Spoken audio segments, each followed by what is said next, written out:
Amém, queridos irmãos, chegamos à sexta-feira, terceira semana. Nessa sexta-feira, o título geral é Apóstolo, o Despenseiro do Mistério de Deus. E o título da sexta-feira, Paulo, o Modelo dos Apóstolos. O versículo, 1 Tessalonicenses 2,4, que diz: Visto que fomos aprovados por Deus, a ponto de nos confiar a Ele o Evangelho, assim falamos, não para que agrademos a homens, e sim a Deus, que prova o nosso coração. Senhor Jesus, obrigado, Senhor, por mais um dia. Nesse dia, Senhor, contamos com Tua misericórdia e contamos também com Tua graça, que nos supre abundantemente a cada dia. Que o fluir do rio da vida nos atinja, trazendo todas as Tuas riquezas, fluindo para dentro de nós e também de dentro de nós para todas as pessoas ao nosso redor. Que a Tua palavra penetre no mais profundo do nosso ser, separando aquilo que é espiritual, daquilo que é carnal, daquilo que é natural, produzindo um viver de acordo com a Tua vontade, um viver que gera frutos, um viver digno do chamamento do Senhor. Não por nós mesmos, mas por Tua graça, por Tua palavra, por Teu Espírito. Obrigado, Senhor, por tudo que o Senhor tem feito na nossa vida, por tudo que o Senhor fez e também por tudo que o Senhor ainda fará. Jesus é o nosso Senhor. Muito bem, queridos irmãos, nessa sexta-feira eu vou ler alguns trechos do Alimento Diário. O título é Paulo, o Modelo dos Apóstolos. De fato, irmãos, o apóstolo Paulo foi um modelo para nós. E não só no que ele falou, naquilo que ele revelou, mas principalmente no seu viver. E em Tessalonicenses capítulo 2, ele fala um pouco sobre essa experiência que ele teve, as dificuldades que ele teve em Tessalônica. Eu vou ler alguns versículos de 1 Tessalonicenses 2 e depois ler alguns trechos do Alimento Diário. Começando no versículo 1. Porque vós, irmãos, sabeis pessoalmente que a nossa estada entre vós não se tornou infrutífera. Mas, apesar de maltratados e ultrajados em Filipos, como é do vosso conhecimento, tivemos ousada confiança em nosso Deus para vos anunciar o Evangelho de Deus em meio a muita luta. Ou seja, irmãos, não é algo fácil, sempre vai haver luta.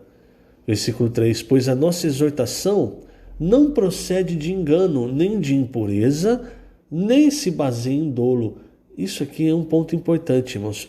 Por falar a verdade, o homem de Deus é perseguido. Veja, vou continuar, versículo 4.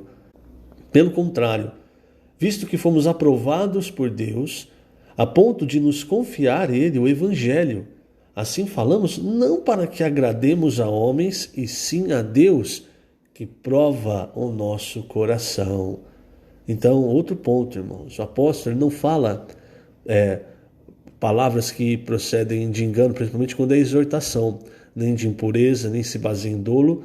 E ele não pode se preocupar em agradar os homens. Ele não pode medir a palavra, essa palavra que vai agradar, essa palavra que não vai agradar. Por quê? Porque o Senhor que prova o coração é aquele que enviou, é aquele que dá a palavra. Versículo 5, veja outro ponto aqui. Cuidado com esse ponto.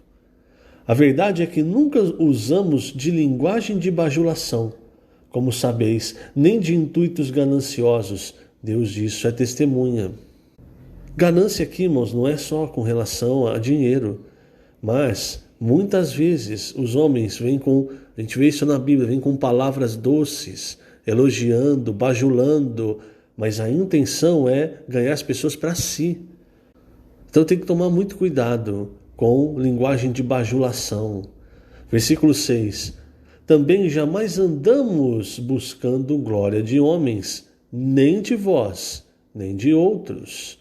Embora pudéssemos, como enviados de Cristo, exigir de vós a nossa manutenção, todavia nos tornamos carinhosos entre vós, qual ama que acaricia os próprios filhos. Assim, querendo-vos muito, estávamos prontos a oferecer-vos não somente o Evangelho de Deus, mas igualmente a própria vida. Por isso que vos tornastes muito amados de nós. Porque vos recordais, irmãos, do nosso labor e fadiga, e de como noite e dia, labutando para não vivermos à custa de nenhum de vós, vos proclamamos o Evangelho de Deus. Vós e Deus sois testemunhas do modo por que piedosa, justa e irrepreensivelmente procedemos em relação a vós outros os que credes. E sabeis ainda de que maneira, como o Pai a seus filhos, a cada um de vós, exortamos, consolamos e admoestamos, para viverdes por modo digno de Deus, que vos chama para o seu reino e glória. O que quer dizer isso, irmãos? Que todo o esforço dos apóstolos é para que nós tenhamos um viver digno de Deus, um viver que conduz para o reino. Esse, irmãos, é mais um item que nós precisamos olhar. Quando nós recebemos a palavra, irmãos, essa palavra ela vem com bajulação, ela vem querendo alguma coisa para quem fala, ou essa palavra visa nos fazer exercitar o Espírito, ganhar mais do Senhor, pregar o Evangelho, ou seja, visa nos fazer andar no caminho, de um caminho digno de Deus, que nos chama para o seu reino e glória. Então todas essas coisas, você pesando isso, você percebe o caminho de Deus. Eu quero ler na página 52 o segundo e terceiro parágrafo. Veja, amado leitor, um verdadeiro homem de Deus vive primordialmente para agradar-lhe e não para ter boa imagem diante dos homens. Na obra do Senhor, nosso foco não é agradar a muitos, como fazem os políticos para conseguir votos, mas andar de acordo com Deus. O apóstolo verdadeiro é aquele que tem a ousadia para dizer a verdade. Quem está envolvido com a busca de popularidade e glória dos homens não tem coragem de dizer a verdade e a oculta para manter seus ouvintes debaixo de controle. Paulo sofria dores de parto pela igreja, pois todo esse falar paralelo era uma grande preocupação para ele, que se mantinha zeloso dos eleitos, ainda que estivesse fisicamente distante. Isso você vê em Gálatas, irmãos. Em Gálatas, os judaizantes haviam, entre aspas, invadido a igreja, colocando muitas coisas erradas na cabeça, na mente dos irmãos, e até jogando os irmãos contra o apóstolo Paulo. E aí no versículo 17, veja como é sempre a mesma estrutura.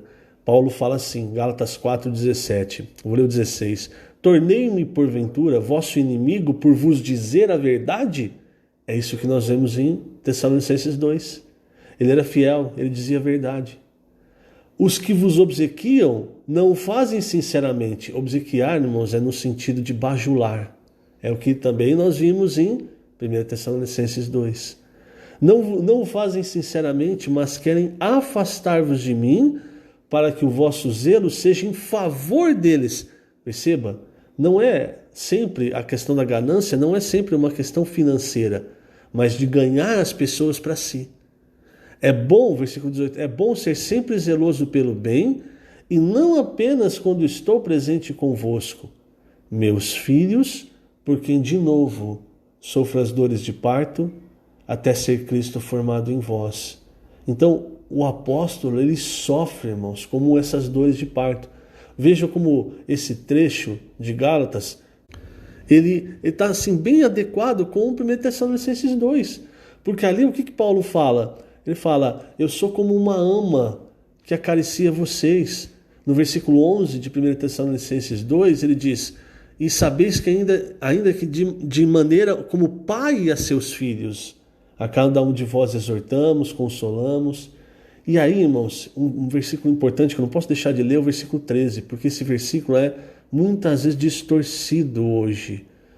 O versículo 13 de 1 Tessalonicenses 2. Outra razão ainda temos nós para incessantemente dar graças a Deus, é que tendo vós recebido a palavra que de nós ouvistes, que é de Deus, acolhestes não como palavras de homens, e sim como em verdade é a palavra de Deus, a qual com efeito está operando eficazmente em vós, os que credes. Então perceba como é que o apóstolo ele cuida através da palavra que ele recebe de Deus.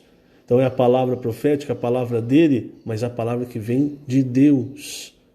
Vou finalizar lendo página 52, último parágrafo. Temos em Paulo um modelo de como deve agir um apóstolo dispensador da graça, que, sem más intenções ou interesses pessoais, cuidou da igreja como quem cuida dos próprios filhos. Ele abriu mão até mesmo da manutenção financeira que receberia de forma justa. Paulo não almejava ser meramente um bom pregador da palavra, mas buscava agradar a Deus, entregando-lhe maduros cada um dos eleitos em Cristo.